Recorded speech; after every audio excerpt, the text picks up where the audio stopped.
ស្រុកព្រះស្ដេចកាលពីថ្មីនេះនាថ្ងៃទី10ខែកក្កដាឆ្នាំ2026លោកស្រីឈឹមចន្ទថុលអភិបាលរងនៃគណៈអភិបាលស្រុកតំណាងលោកយ៉ាវសានិនអភិបាលនៃគណៈអភិបាលស្រុកព្រះស្ដេចខេត្តព្រៃវែងក៏បាននាំយកនៅសម្ភារៈនិងថវិកាទៅសួរសុខទុក្ខនិងចែកជូនដល់លោកយាយបូជាដែលមានអាយុ65ឆ្នាំដែលស្ថិតនៅក្នុងចំណុចភូមិតាងកឃុំរំជែកស្រុកព្រះស្ដេចខេត្តព្រៃវែងរួមទាំងសម្ភារៈនោះមានដូចជាអង្ករ50គីឡូត្រីខ1យួរទឹកស៊ីអ៊ីវ1យួរ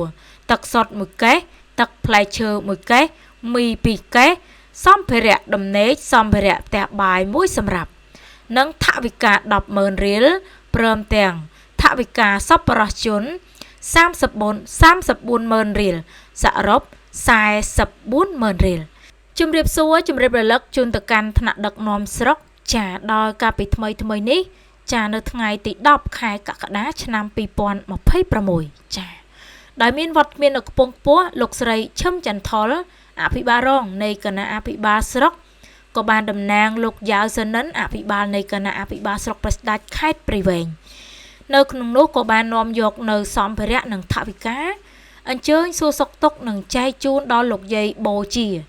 ដែលគាត់មានអាយុ65ឆ្នាំដែលនៅត្រង់ចំណុចភូមិតាងកឃុំរំជែកស្រុកព្រះស្ដេចខេត្តព្រៃវែងនិងមានសម្ភារៈមួយចំនួនរួមមានដូចជាចាអង្ករនោះចំនួន50គីឡូទឹកត្រី1យួរទឹកស៊ីអ៊ីវ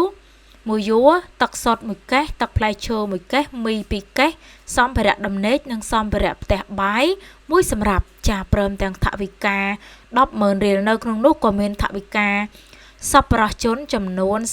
34000រៀលផងដែរសរុបជាថវិកានៅក្នុងគណៈនោះចំនួន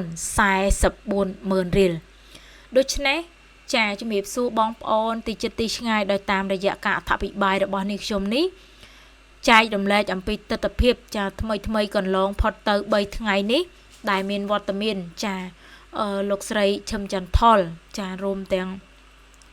ក្រុមការងារក្នុងស្រុកចាក៏បាននាំយកនៅថវិកានិងសម្ភារៈមួយចំនួនជូនដល់លោកយាយបូជានៅក្នុងនោះលោកយាយមានអាយុ65ឆ្នាំនេះខ្ញុំក៏សូមថ្លែងអំណរអគុណយ៉ាងជ្រាលជ្រៅទៅកាន់ថ្នាក់ដឹកនាំស្រុកចាទាំងអស់គ្រប់ជាន់ថ្នាក់ដែលមានវត្តមាននៅពេលនេះចានេះខ្ញុំពិតជារីករាយណាស់ហើយគោរពជូនពរទៅកាន់ថ្នាក់ដឹកនាំស្រុកទាំងអស់សូមជួបតែពុទ្ធពរ4ប្រការអាយុវណ្ណៈសុខៈពលៈកុំបីឃ្លៀងឃ្លោយគណៈពេលនេះនាងខ្ញុំវត្តសាវឌីសង្គមចូលចិត្តអធិប្បាយដោយបើសិនណាជាមានចំណុចណាទាស់ខុសឬក៏ឆ្គងសង្ឃឹមថាបងប្អូនព្រមទាំងថ្នាក់ដឹកនាំទាំងអស់អធិស្ឋានមកកាន់នេះខ្ញុំផងដែរគណៈពេលនេះនាងខ្ញុំសូមគោរពអរគុណសូមជម្រាបលាបើសិនណាបងប្អូនពេញចិត្តនៅអ្វីដែលនេះខ្ញុំបានអធិប្បាយទៅនេះសូមជួយចុចតាមដានឬក៏ពាក្យថា follow page ម្នាក់មួយរួច share ដើម្បីថ្នាក់ដឹកនាំស្រុកផងដែរ